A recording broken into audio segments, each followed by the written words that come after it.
Happy birthday అమ్మా. Thanks. నీకెలా తెలుసు? తెలుసమ్మా, అయ్యగారు భలేవారమ్మా. ఆయన రాత్రి అంతా తిరుగుతూనే ఉన్నారమ్మా. ఎందుకు? ఇంకెందుకమ్మా, నీకు గిఫ్ట్ కొనాలని.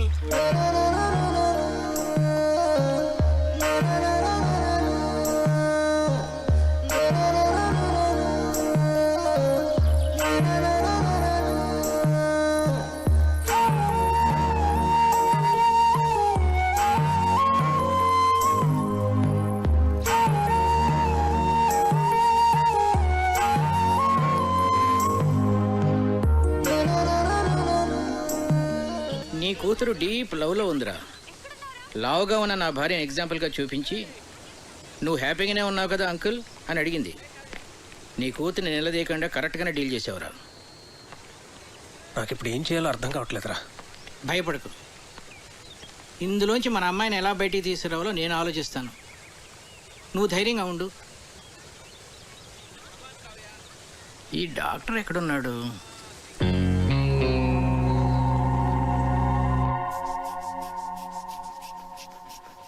ఏంటి మీ పెద్దనాన్నకి ఏమైంది? ఇది general health checkup. Monthly once ఇంట్లో అందరికీ జరుగుతుంది. ఇది పెద్దనాన్న రూల్. ఏంట్రా బీపీ ఇలా సడన్ గా రైజ్ అవుతోంది? Doctor Karthik, Karthik doctor.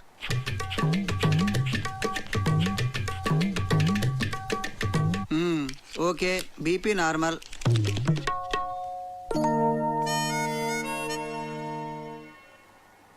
Doctor, ఏంట్రా? మా ఫ్యామిలీలో ఎప్పుడు కొలెస్ట్రాల్ టెస్ట్ చేయలేదు కదా? కొలెస్ట్రాల్ టెస్ట్ ఎప్పుడు చేయలేదు. పైగా కొలెస్ట్రాల్ చాలా డేంజరస్ రా. హార్ట్ డిజీజ్ కి అది కూడా ఒక main reason. So lipid profile test చేసేద్దాం అందరికి. చేసేద్దాం.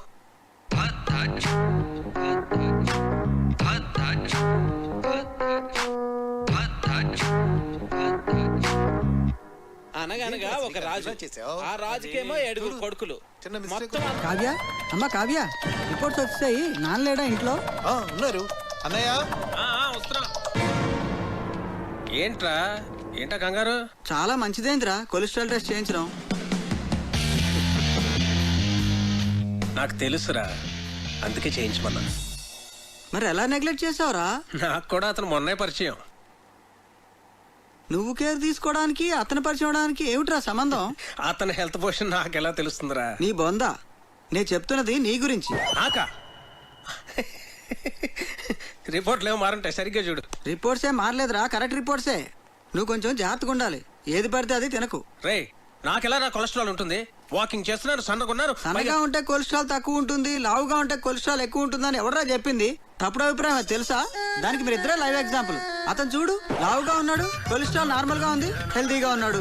నువ్వు సన్నగా ఉన్నావు కానీ కొలెస్ట్రాల్ ఎక్కువ ఉంది. ఏం మాట్లాడుతున్నాడు వీడు? సరే అయితే నీ రిపోర్ట్స్ చూడు. ఏదంకల్? చూడమ్మా, హెచ్డిఎల్ చూడు. ఇక్కడ డాక్టర్, అన్నయ్యకి ఏం పర్వాలేదు? ప్రస్తుతానికి ఏం పర్వాలేదు. రా, కొలెస్ట్రాల్ లెవెల్ ఎలా తగ్గించాలో చెప్తాను.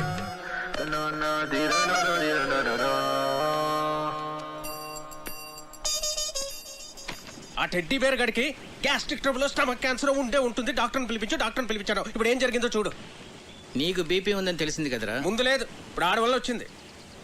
వాడు దొరుకుతాడు అనుకున్నాను, నువ్వు దొరుకుతావని నాకేం తెలుసు? వాడిని ఎలా ఇక్కడి నుంచి తరివేయడం? Lakshmipati, wait and see.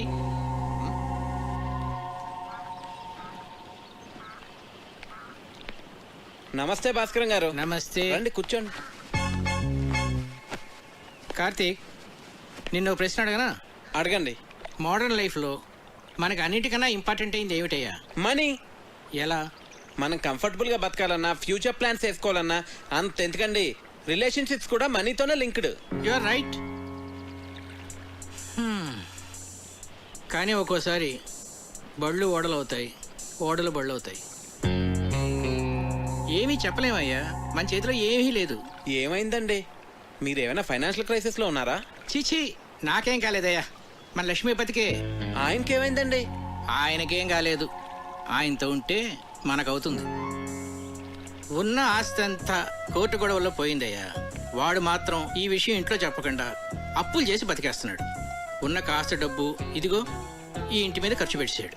నిజంగానా? నా మీద ఒట్టయ్యా బాబు. అందుకే ఈ మధ్య వాడితో నేను కలిసి తిరగటంలా. అవసరమైతే తప్ప మాట్లాడలేదు కూడా.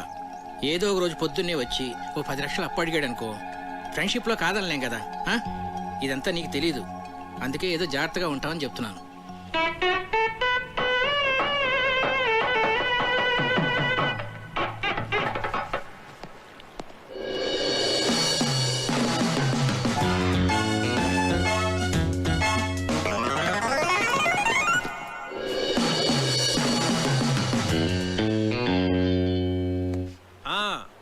మర్చిపోకండి, ఆ డెకరేషన్లో కరెక్ట్గా చేసే వాళ్ళకి పురమాయించాలండి.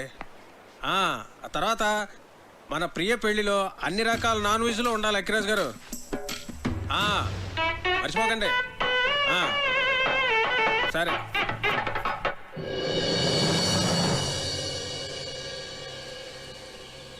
కార్తిక్ విషయం నాన్న మీ ఎవరితోనూ మాట్లాడలేదా?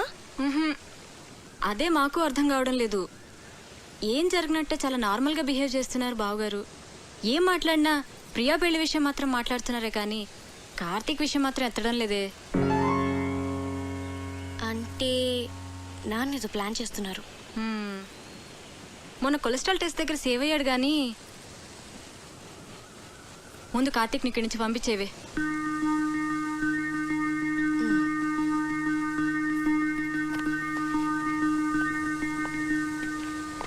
కార్తిక్, నీ గురించి వస్తున్నాను. నేను నీ గురించి వస్తున్నాను. ఏ ఎందుకు ఊరిపోతావా? టికెట్ తీసేనా? మీ నాన్న ఫైనాన్షియల్ స్టేటస్ గురించి నీకు తెలుసా? ఏ కట్నం అడుగుతావా? మీకెవరికి అర్థం కావట్లేదు. లైఫ్ అంటే లగ్జరీసే కాదు కావ్య, లైబిలిటీస్ కూడా.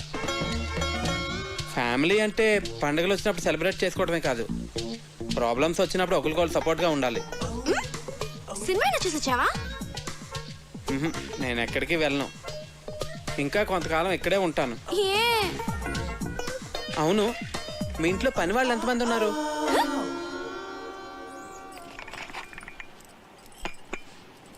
అయ్యగారు, ఏంటి అయ్యగారు, మీరు బాగున్నప్పుడు నేను జీతం తీసుకుంటానండి. ఆయన దుబాయ్లో బాగానే సంపాదిస్తున్నారు, నాకేం పర్లా, నేను బాగానే ఉన్నానండి.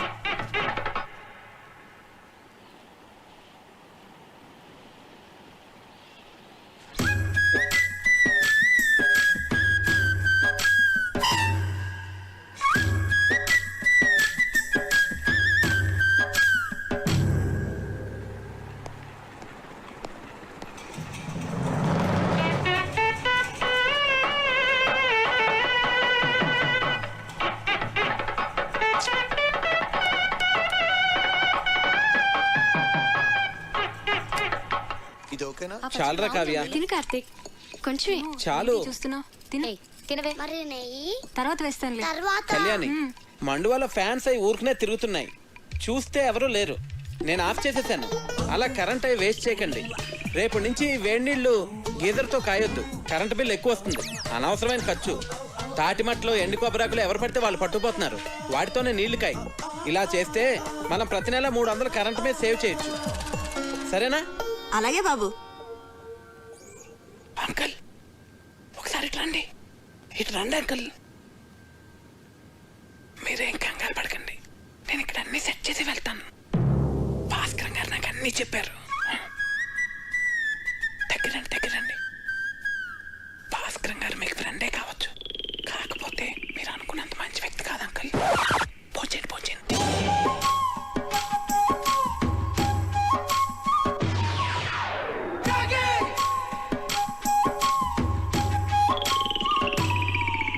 అసలు ఏం చెప్పారో వాడికి?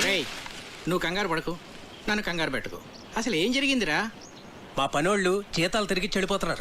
ఆ టెడ్డీ బేరుగడమో పొదుపు చర్యలు అంటాడు, పైగా ఆ భాస్కరం మీరు అనుకున్నంత మంచోడు కాదంటాడేంట్రా. ఇలా అడ్డం తిరిగిందేమిట్రా కదా. నన్ను కొంచెం స్థిమితంగా ఆలోచించుకునేరా. భాస్కరం గారు, రిజిస్టర్ పోస్ట్ ఇంట్లో ఇచ్చానండి. రాజు గారు, నేను విన్నది నిజమేనా అండి? మీరేం భయపడకండి, మన ఊరు మొత్తం మీతోనే ఉంది. ఉంటారండి. ఇదిరా నా పరిస్థితి. ఏం చెప్పావురా వాడికి? కోర్టులో నీ ఆస్తి అంతా పోయిందని, నువ్వు బికారి అయిపోయావని చెప్పాను. ఏంటి? నాకేం తెలుసురా వాడు ఇంత పెద్ద ఇష్యూ చేస్తాడని. విషయం వినగానే నిన్ను కావిని వదిలేసి పారిపోతాడు అనుకున్నాను. రే ఏదో ఒకటి చేయరా బాబు, లేకపోతే ఈస్ట్ గోదావరి ప్రజలందరూ చందాలేసి నా కుటుంబాన్ని పోషిస్తామనేలాగా ఉన్నారు. సర్లే, నేనే ఏదో ఒకటి చేస్తాను, నువ్వు కంగారు పడకు. అసలు నీకేమైంది? ఎందుకు అలా బిహేవ్ చేస్తున్నావు? డైనింగ్ టేబుల్ దగ్గర ఏంటా డిస్కషన్? నీకో విషయం చెప్పాలి. ఏంటది? అది మీ నాన్నగారికి. కార్తీక్, కార్తీక్, ఒక్క నిమిషం ఇలా రావయ్య, నీతో మాట్లాడాలి. ఒక్క నిమిషం ఉండు, నేను మళ్ళీ వస్తాను.